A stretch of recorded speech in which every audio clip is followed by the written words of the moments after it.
Hi, welcome back to Redefined by Love. I'm Jennifer. I'm the host of Redefined by Love.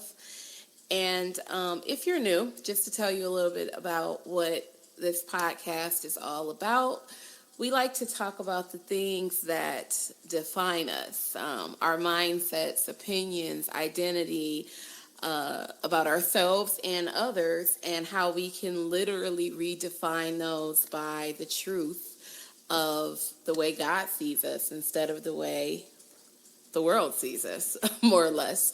So today I'm really excited. I have a special guest that's going to be with us in our discussion today. She's a great friend of mine. I absolutely love her. Her name is Unique Bell, and I'm actually going to let her introduce herself to you and tell you just a little bit about herself. Thank you so much for having me, Jennifer. As she said, my name is Unique. I am a mom, I'm an entrepreneur, and I'm a fresh 31 years old. And I just love life, and that's about it for me. I actually met Unique. I don't know, what was it, about 2 years ago? Mm-hmm. It was almost like one of those instant God connections. It happened Yeah. literally from day one, and here we are 2 years later, talking about this. So today we're actually going to talk about how to use our past experiences. So, whether those experiences are good, bad, or ugly, right? We're going to talk about how we can actually reframe how we view them. And instead of looking at them as things that can limit us or define us, we can actually begin to look at them as proof of God's faithfulness and for us being victorious through those circumstances.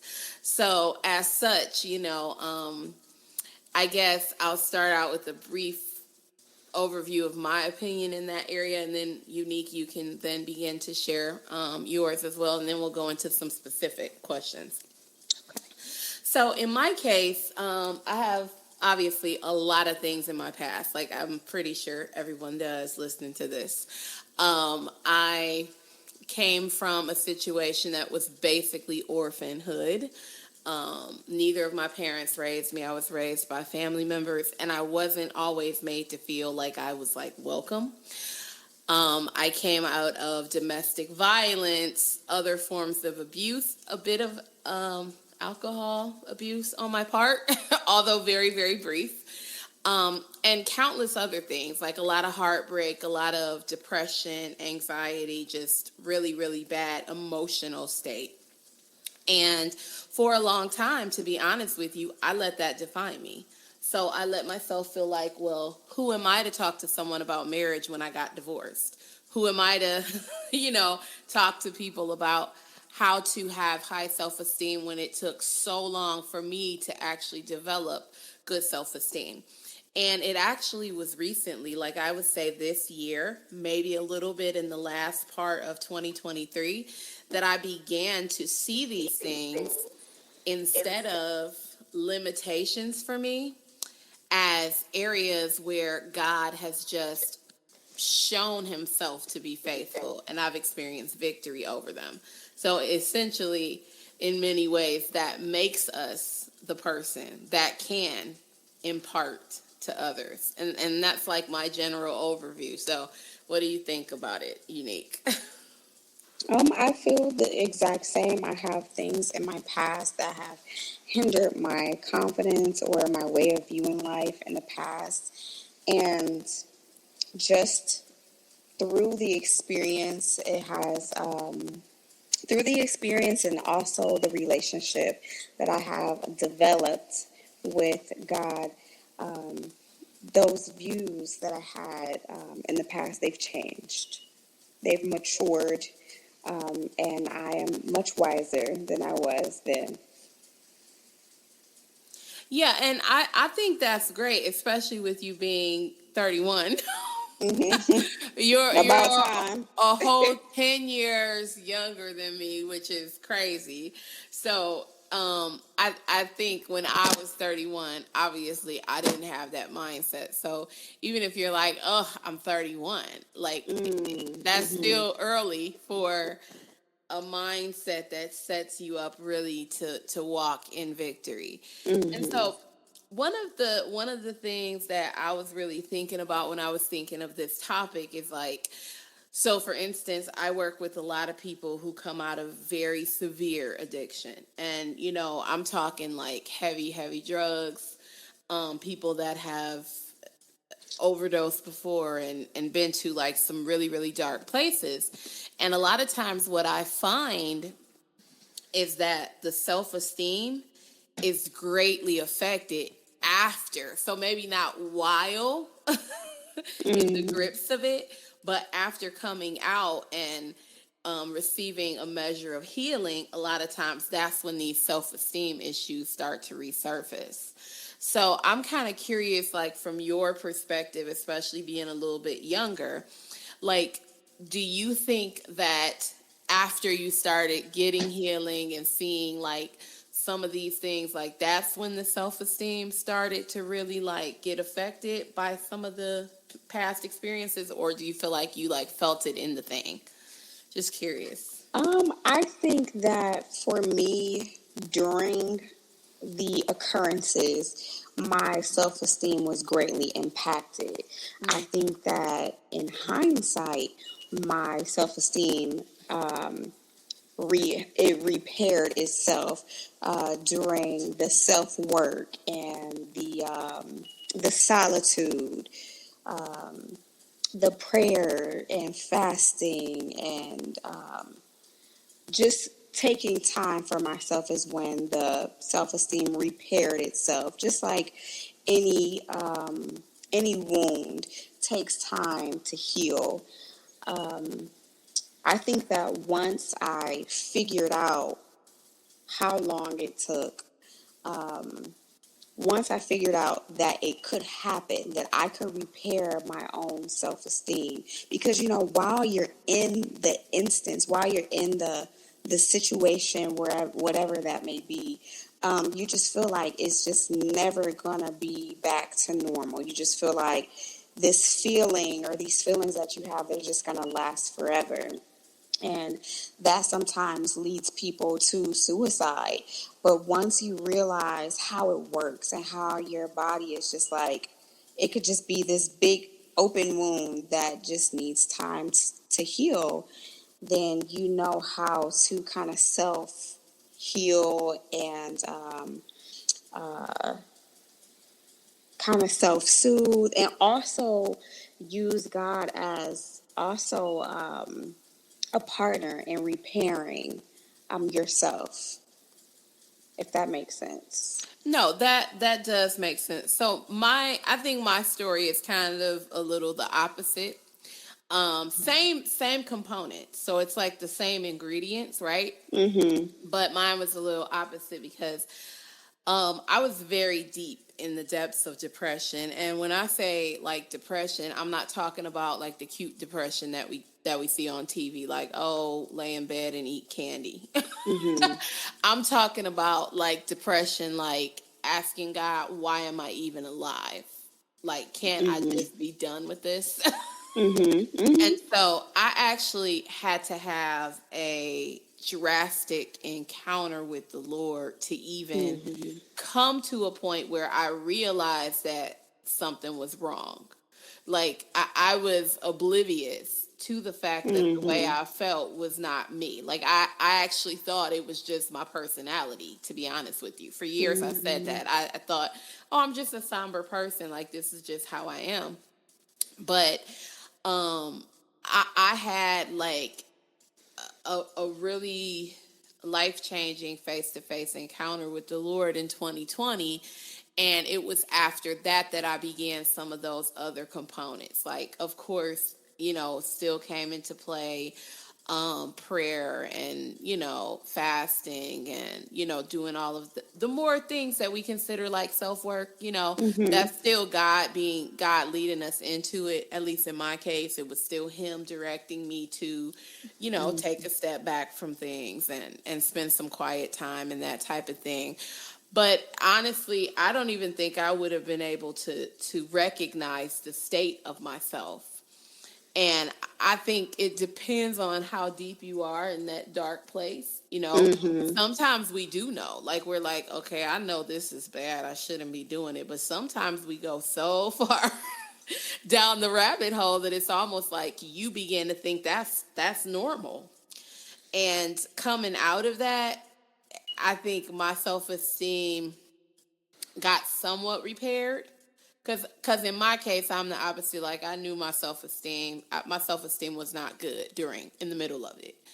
But once I came out of it, I saw how bad my self esteem was. So it's Mm-hmm. almost like that light that shone, me the way to come out also Yes. revealed things. And without that, I don't think I would have ever known how bad my self esteem was, or how bad even my ability to relate to other people, which, I think kind of brings me into kind of the next question I would ask is, when you're in that place and you're going through it and you're experiencing like this darkness, right? Do you feel like you had trouble relating to others, or do you feel like you were always pretty much, because I know you as somebody that you could probably Uh, relate to anyone. well, yeah, I do. Well, two things can be true at once. So I do think that I have the ability to relate to other people, even if I haven't been through the situation. Just the feeling that they might feel, I could relate to it in some small way. But regarding the question, I think that while I was in certain situations where I felt I was at my lowest, I think that I didn't even I'm the type of person, if I'm going through something, I Hmm. seclude myself. And so I really Right. don't allow myself to be honest with other people, because I know that in that situation I am not being honest with myself, Right. because even though my mind is telling me this situation is not going the right way, otherwise, I would not feel this way. And because I'm denying myself so much, I feel that others will look at me as if I'm just some kind of big idiot. So Mm. I deny other people access to my depression. My mother didn't know that I was depressed for a long time. I put on a smile all the time while I was depressed. So I didn't give myself an opportunity to be relatable, or I also sometimes did not allow other people to speak on my situations, because they might have been telling me something that I was supposed to hear, but I didn't want to hear at the time. So that was just the type of person I was in that situation. Today, I would make completely different decisions. Um, Today, I feel, just having already been through those situations in the past, I think that I couldn't allow myself to get so deep into depression, but I really don't know how the situation might go. I think I've been through enough to kind of just, like, I don't know, block off those like sad or depression receptors. Whatever happens in your body when you become depressed, I feel like I've already felt depression. And I think sometimes, like, when you haven't gone through it yet, you don't know how it goes. And so you have to figure out how to get out of it. When you haven't been to a place before and you you don't have like a GPS or a map that tells you how to navigate through it. You have to figure it out on your own. And that's what I had to do. And so now that I've already been there and done that, I know how to get through now. I don't need the GPS. I know these streets by heart. So it's just different when you're finally out of it and you allow yourself to be a testimony to other people who are going through it and don't have the directions to get through it. And so I can allow myself now to be relatable to other people. I can relate to other people who have gone through what I've gone through or something similar.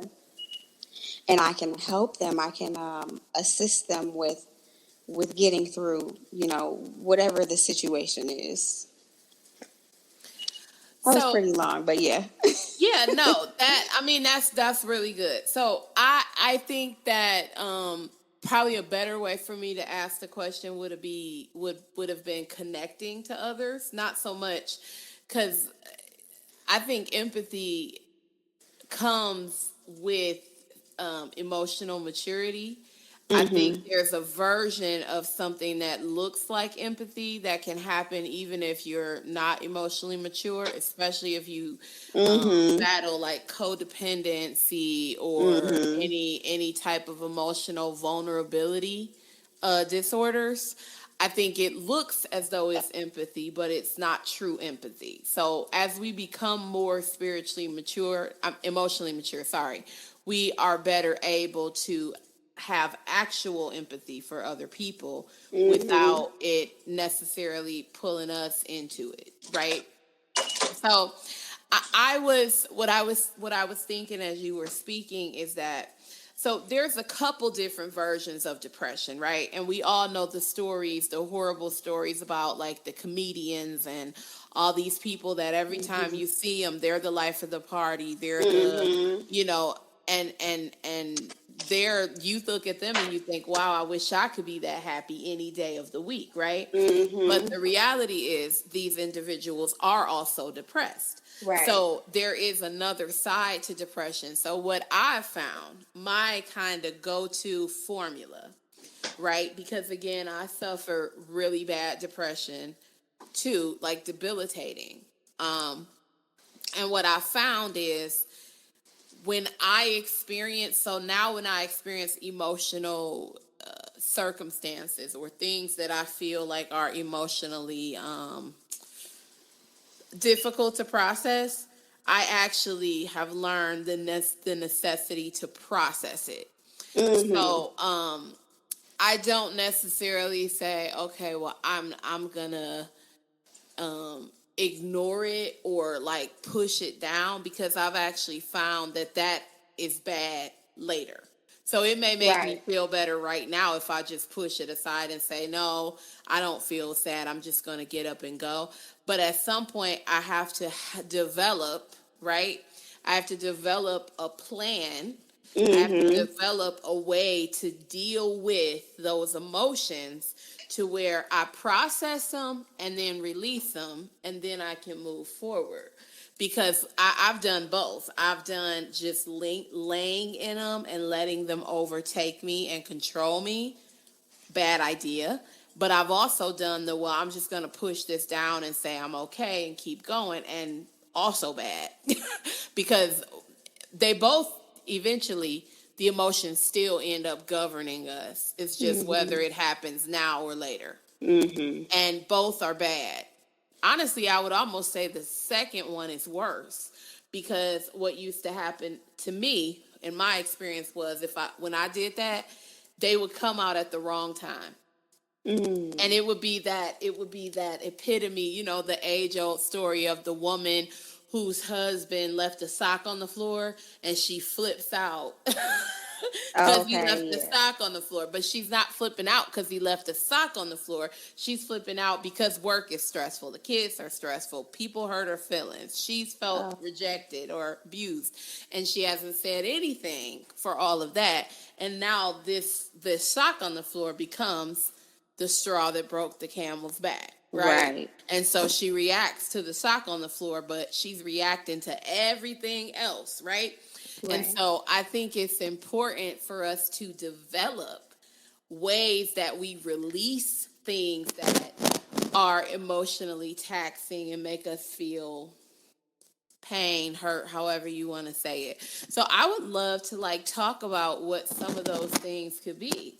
Like in your case, what do you do? Like, I know you said you take some time and step back, which is actually a really good thing.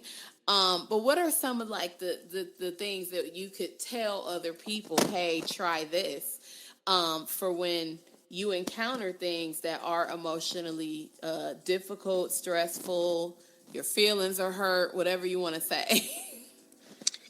Well, uh, I think I just had to adjust. I had to decide you're going to do things different from the way that you did them in the past, Mm-hmm. because the way that you responded to different situations, that didn't work.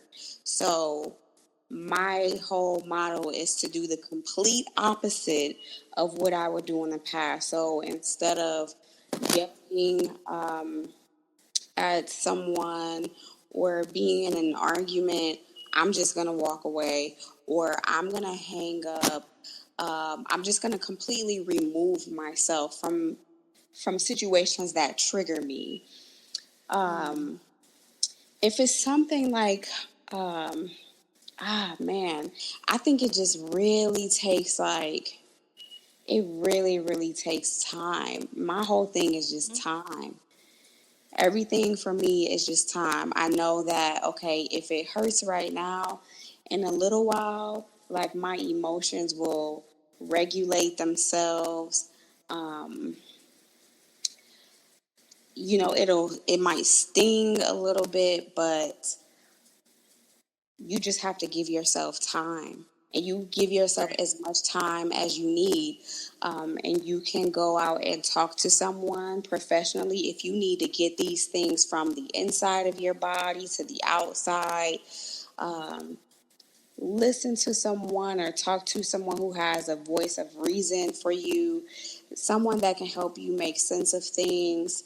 And I think that my spiritual connection with the Lord really helps a lot.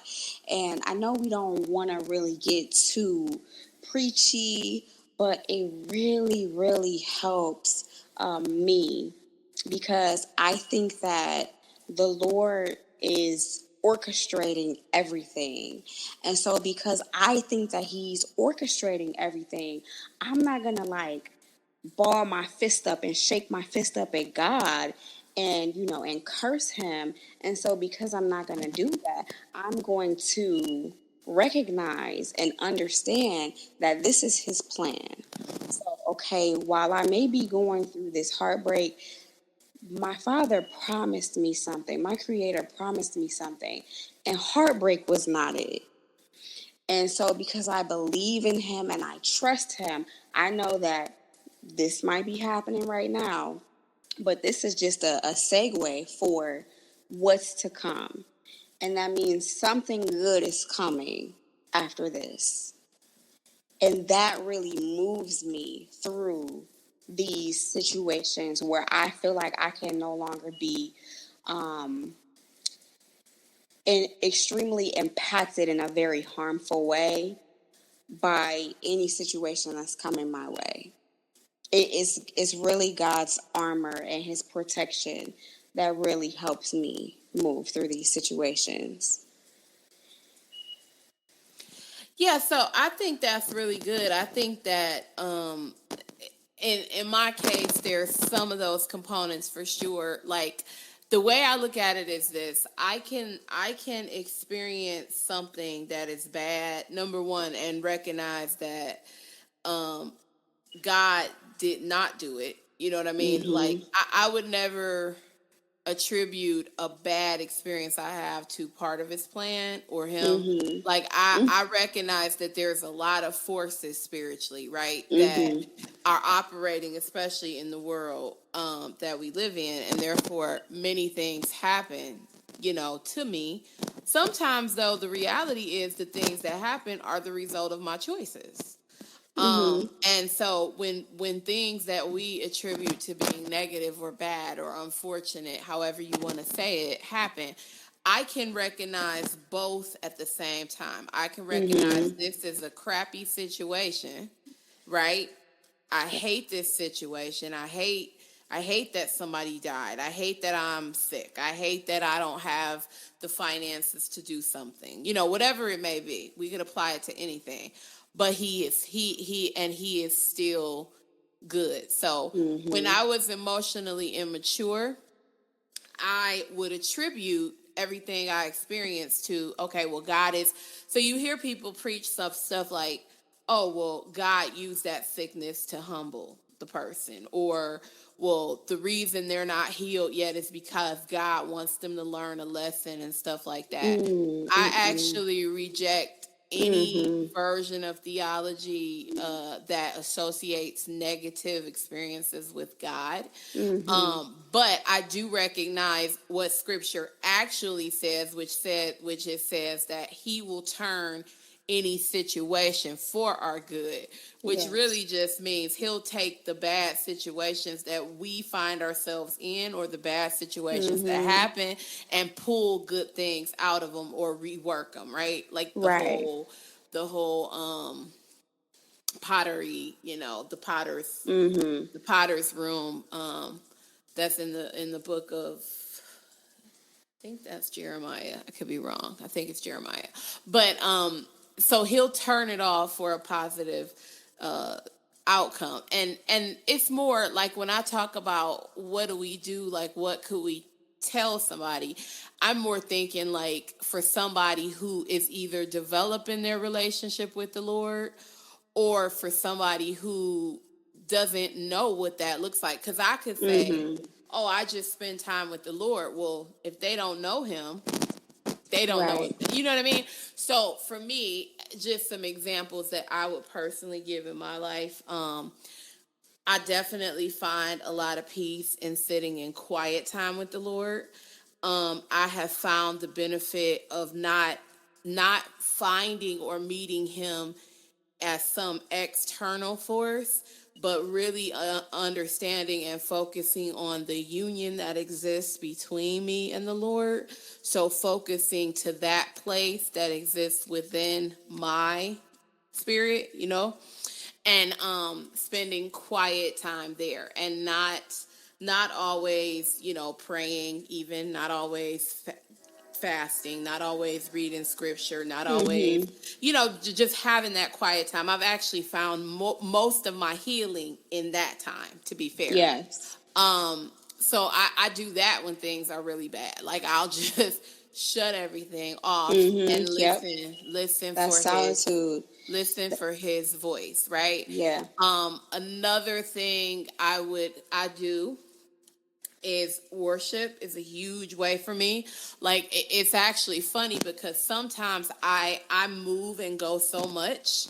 Like I have so many different things on my plate, so many different people that reach out to me or are leaning on me for whatever, and these are truly God-given relationships. Like this is not me complaining about it at all, because I only connect with people he tells me to connect to the depth that he tells me to. So but sometimes I'm like not even aware that something is bothering me, that I'm stressed, that I'm depressed a little bit or anything like that. And so I'll just have these times where I really feel the Lord usher me into a moment of worship. And it can be the weirdest of times, but I've learned to honor that, like that gentle pull into a time of worship. Mhm.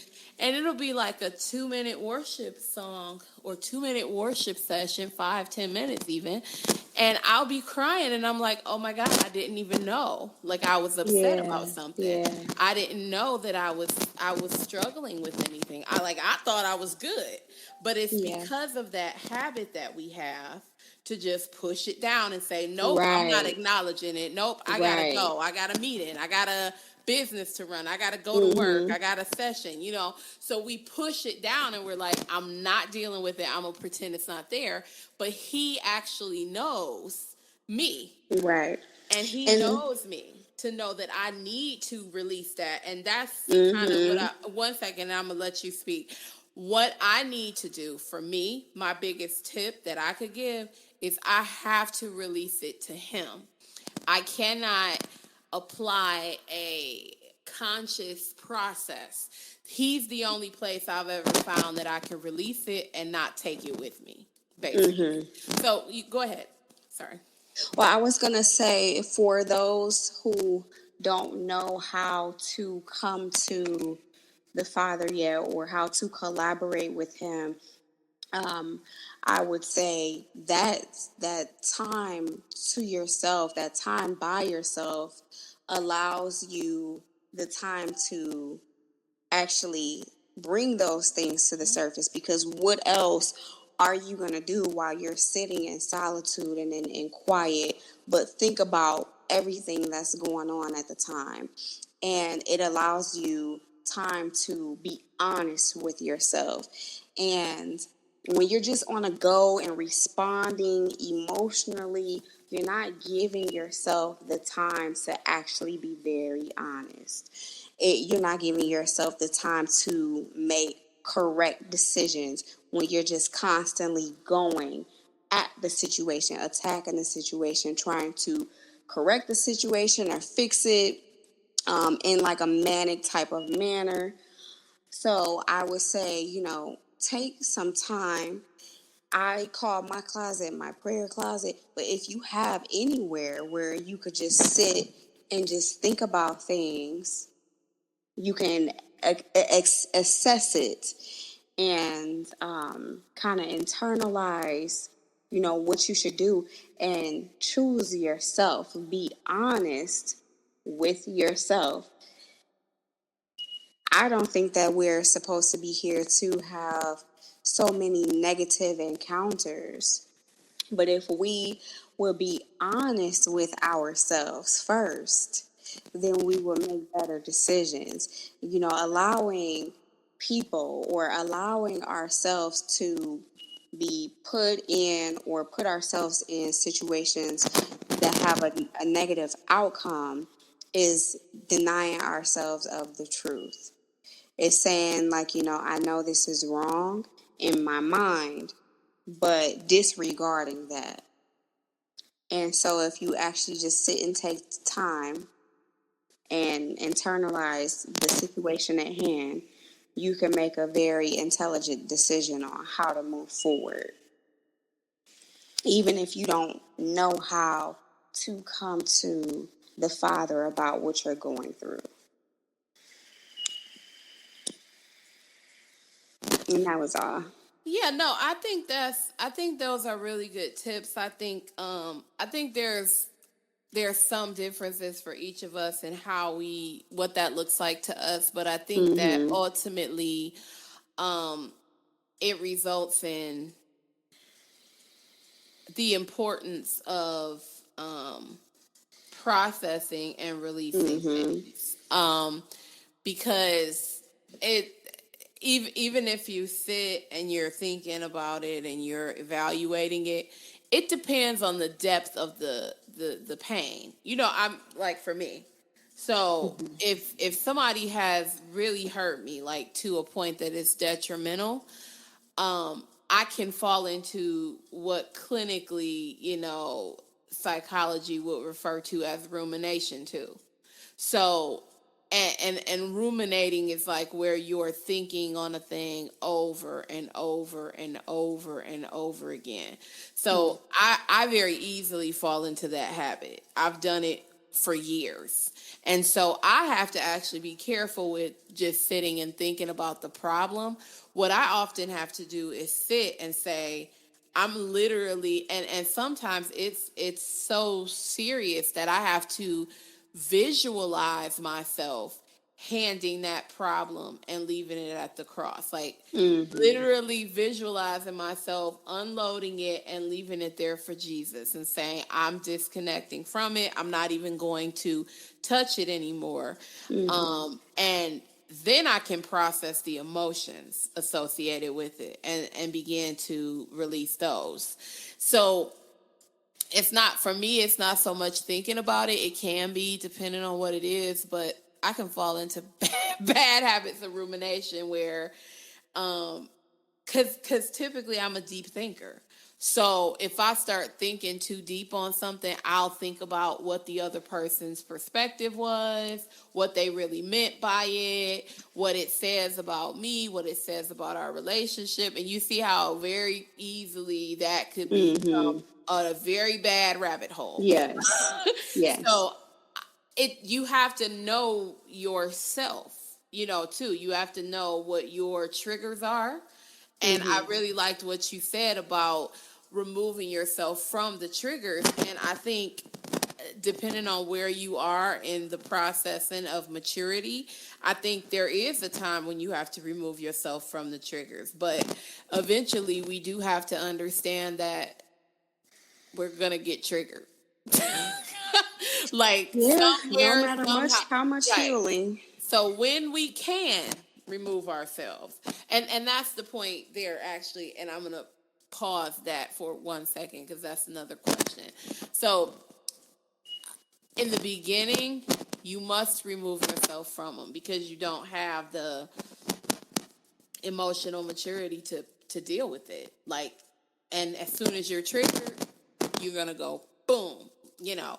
But as we grow in maturity, and I would even say I'm talking spiritual maturity, right?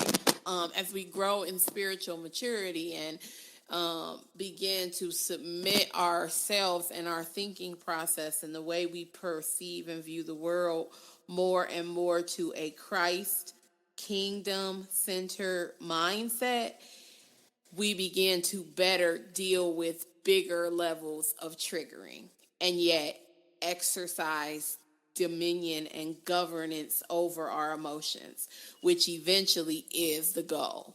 Like we should eventually seek to govern our emotions where, yeah, they said or did something that could trigger us, but we govern that situation. But that is not for the brand new. Like that is something that happens over time through the Lord walking us through a process of spiritual maturity, quite frankly. And when it comes to like triggers though, is there a point in our lives where the trauma of our past is healed to a level where we are no longer triggered?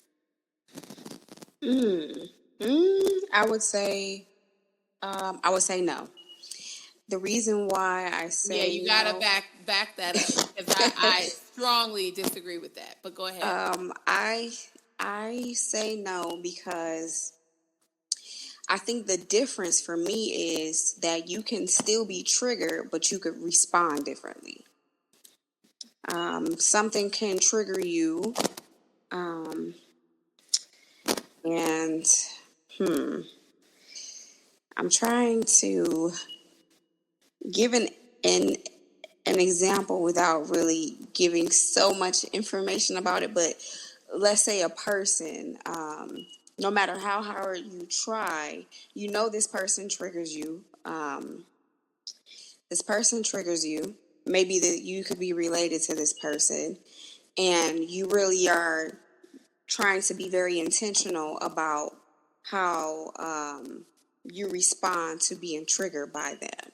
This person is your family. I'll just say that. And, you can avoid them if you want. Mm-hmm. You can not come around them, not call them because you know they're going to say a certain thing or act a certain way. But let's just say you end up around them again. Even though you have made the attempts to avoid that trigger, you've removed yourself because you're trying to be intentional about not being triggered, etc. But let's just say there's a family reunion and they're there. Mm-hmm. And they do their same thing that they've always done. And you can be triggered. I think that you can be triggered, but the way that you respond to being triggered is what is the progress you've made for yourself. Yep. And this is actually something that is happening in my life right now.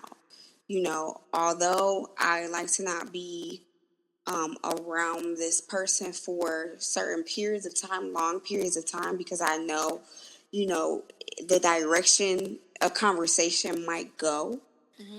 When I reconnect with them again, since I know how they are and I can't change them no matter how many times I've expressed how their attitude or the things that they say trigger me, and they have decided that they're not going to stop.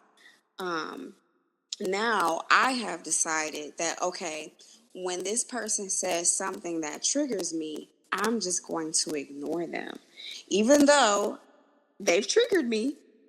I'm just not going to say anything back, because in the past I would respond to them and I would have something to say back, but now I just decide not to. So here's okay. Here's why I have a different, and it could be our definition of what trigger is, right? So to explain my point, I'm going to define the word trigger according to the Cambridge Dictionary, right? So it defines trigger to cause a strong emotional reaction of fear, shock, anger, or worry in someone, especially because they are made to remember something bad that has happened in the past. So because of that, I say you can stop being triggered. Now, let me make a demarcation. When you're not triggered, it doesn't mean that behavior doesn't cause negative emotional response. In other words, they can agitate us, they can make us angry, they can frustrate us, they can hurt our feelings. All of those are still emotions that exist and can be existed in and managed in a healthy way. A trigger is different, because a trigger is like, I pull the trigger of the gun, there is no stopping it. There is nothing I can do to halt or stop it.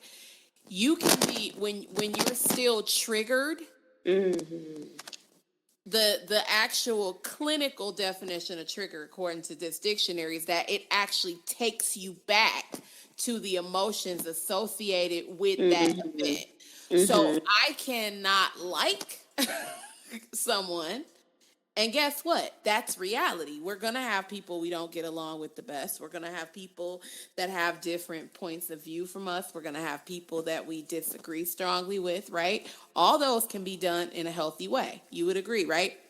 But the trigger, so when I say I think we can stop being triggered, I think that if that event is healed, we won't be triggered anymore. That's why what you notice over time is the thing that it takes to actually trigger that trauma becomes more and more severe. In other words, it used to trigger a rejection response in me when people didn't call me back. That might sound crazy to you and some other people that listen to this, but when I say it was a rejection response, if you saw it, you would have known it. Because I felt absolutely rejected and abused when people didn't answer my phone calls. There was a time that I was that traumatized. But over time, that trauma began to be healed through my relationship with the Lord and through experiencing his love. That trauma began to be healed. So now, years later, it doesn't trigger that trauma for somebody not to answer my phone call. But over the years, throughout that time, while I was getting healed from that trauma, there were other things that would trigger it. So at one point, it maybe wasn't the phone calls, but it was having a conversation where somebody was expressing conflict with me would trigger it. So I think that what you're saying has some validity when it comes to how we react to negative emotional responses. And yes, I agree with you. There's never going to be a time when that doesn't exist. Like somebody's going to say something you don't like. Somebody's going to rub us the wrong way someday. Somebody's going to have an opinion we don't like. And we are responsible to govern those emotions. But when it comes to the triggers, I think that trauma can be healed to a point that we're no longer triggered back into that trauma, is what I mean. Where we think back on the trauma and it no longer has emotional. So that's how you know you've been healed from something. And I can agree with that. That's what a therapist told me once. She said, when you think about that event, if there's still emotions and not emotions, but strong, like when you think of that guy that did you dirty, do you still ball up your fist and you like, if I saw him right now, I might hit him, right? That means you're not healed from what happened. But if you think of him and you're like, whoa, that was a crazy time. Like that experience was wild. But you don't have that strong emotional response anymore. You're just kind of like, it happened. It's over. I'm past it. He moved on. We've moved on with life. You know, I've had, so funniest thing, and I'll tell you this is how I know you can be healed from trauma. My ex, abusive as they come, actually. One of the worst abusers I've ever met in my life, to be honest. Emotionally, physically, mentally, financially, any type of abuse there is, he did it to me. Yet there have been times that he's reached out to me for prayer. There have been times that he's reached out and I'm not angry. Like I have those strong emotional responses to him because the Lord walked me through healing for that particular trauma, right? My mother for a long time was a huge point of trauma in my life. Like and like you said, I had to avoid for a long time what you said. I had to say, I'm going to move myself out of this situation. I am not going to engage. I'm not going to talk. I'm not going to go to the event. If she's there, I'm going to omit myself from it. And there was a season that God wanted me to do that because he had to heal me. And you can't get healed in the middle of it. Yes, yep. I know we want to tell ourselves that we can because we're superpowers, but you cannot heal the soul in the middle of the thing that wounded it. You just can't. You have to step back. And so he called me for a season to completely step back. And now lately he's been moving me back in because he's healed that part of me now.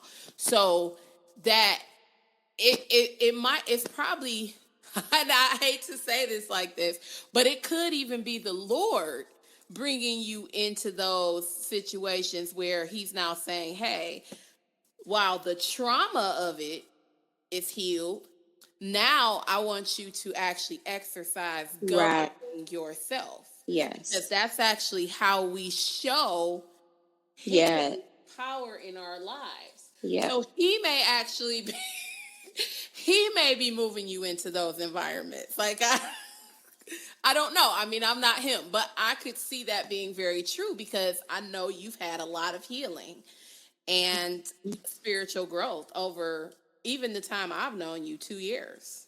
Yep. It's true. So maybe he is moving you into those environments so you can show look. He is definitely moving and showing his hands because I think I just shared with you that someone from my past that I feel very traumatized by, I asked as of maybe 3 weeks ago now, I asked the Lord to help me forgive this person. And that person messaged me the same day, hours later, haven't been around them for years. And I still was so hung up over the situation and how I was treated and how I felt. And 4 years later, I asked God to help me forgive them, because something that I was listening to made me think of them.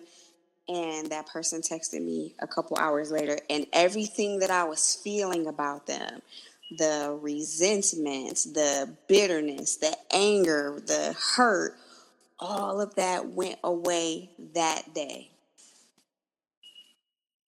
And he does heal us that way. But sometimes it's already like he's already processed. I don't know how else to say it, but he's already processed it in us. And he just has to let us experience the fact that we don't any longer have those emotions too. And sometimes he does it just like that, what you said, like it's an Mhm. instantaneous thing. And for some of us, it's a different, he does it a different way. And it's up to him how he does it. But I think that healing from trauma is essential to healing from, like depression and stuff like that. Because as we actually heal the trauma, a lot of times the depression, will go away. But I agree fully with what you're saying. I think that he's definitely moving you into those situations so that you can show these individuals, the power of restoration and what it looks like. Even if it doesn't mean that you ever say, "Okay, let's be best friends," or let's hang out. You come to my house every other day. You don't that to me doesn't isn't the only way to exhibit restoration. Restoration can just be we don't have this aggression. Well, I do want to thank you for joining us, Unique, and I want to thank you guys for listening. Um, we will see you guys next time. Bye. Thank you so much for having me. Bye. Bye bye.